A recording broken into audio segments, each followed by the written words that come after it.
नमस्कार दोस्तों, आप सबको स्वागत है बीरान बुलेटिन में। अब हाल ही में इंडियन गवर्नमेंट ने ट्विटर को एक लीगल नोटिस भेजा था। तो वो लीगल नोटिस क्या था?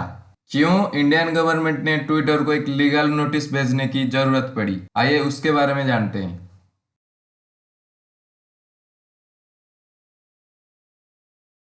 ट्विटर ने पहले सरकार के डिमांड पर 250 अकाउंट्स को सस्पेंड कर दिया था, लेकिन वो ट्विटर ने फिर से रिस्टोर कर लिया। सरकार ये चाहती है कि 31 जनवरी से पहले जो आदेश दिया गया था वो ट्विटर पालन करे। अकाउंट्स को ब्लॉक करना और कंट्रोवर्शियल हैशटैग को बैन करना यह सरकार का आदेश था। गवर्नमेंट का ये ऑर्डर था कि जो लोग फार्मर प्रोटेस्ट के बारे में गलत इन्फॉर्मेशन दे रहे हैं, गलत हैशटैग यूज कर रहे हैं, वो सारे चीजों को हटाने के लिए आदेश दिया गया था। लेकिन ट्विटर ने जो अकाउंट्स को सस्पेंड किया था वो अकाउंट को फिर से ले आया और ये बोला कि ये अकाउंट्स हमारे पॉलिसी के कोई खिलाफ नहीं है।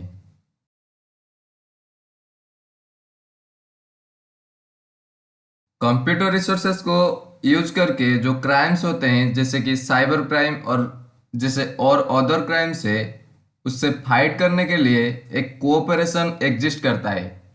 किसके किसके साथ? टेक्नो सर्विस और हमारे लॉ इन्फोर्समेंट के साथ। हम सब लोग रेगुलर तौर पे इंटरनेट यूज करते हैं। इंटरनेट और इसका ऑफशूट्स जैसे कि email, messaging service, Twitter, Facebook, ये सब हम यूज करते हैं। ये सब सोशल मीडिया गलत चीजों को बुरी तरह से फैला देते हैं। Harmful content like hate speech, rumours, provocating messages, child pornography, ये सब को रोकने के लिए हमारे एनफोर्समेंट ऑफिशियल्स ने कॉन्स्टेंटली इसके ऊपर काम किया है। इसीलिए बहुत सारे देशों ने बहुत सारे लॉ बनाए हैं, जो कि इंटरनेट सर्विस प्रोवाइडर हो या सोशल नेटवर्क्स हो, वो सारे इन लॉ के अंडर जाएंगे और इनके अथॉरिटीज को मानेंगे।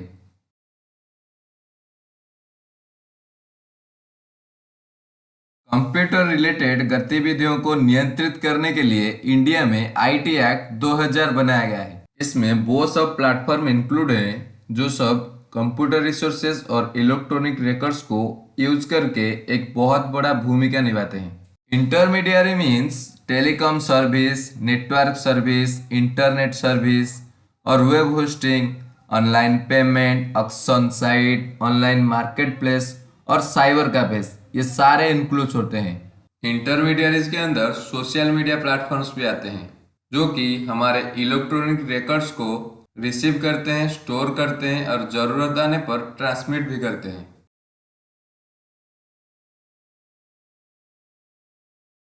सेक्शन 69 केंद्र और राज्य सरकारों को किसी भी कंप्यूटर संस्थान में जेनरेटेड, ट्रांसमिटेड, रिसीव्ड किसी तरह की सूचना को इंटरसेप्ट, मॉनिटर, डिक्रिप्ट करने के लिए पावर देती है।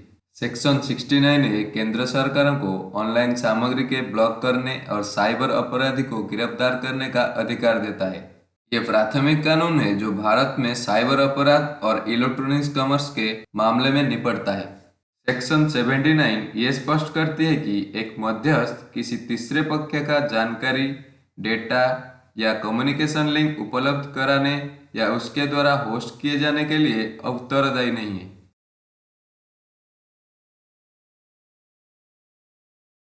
एक निर्दिष्ट अवधि के लिए केंद्र द्वारा निर्धारित तरीके और प्रारूप में निर्दिष्ट जानकारी को संरक्षित और बनाए रखने के लिए इंटरमीडियरीज की आवश्यकता होती है। इसका विरोध करने पर जुर्माना के अलावा 3 साल तक की जेल की सजा हो सकती है।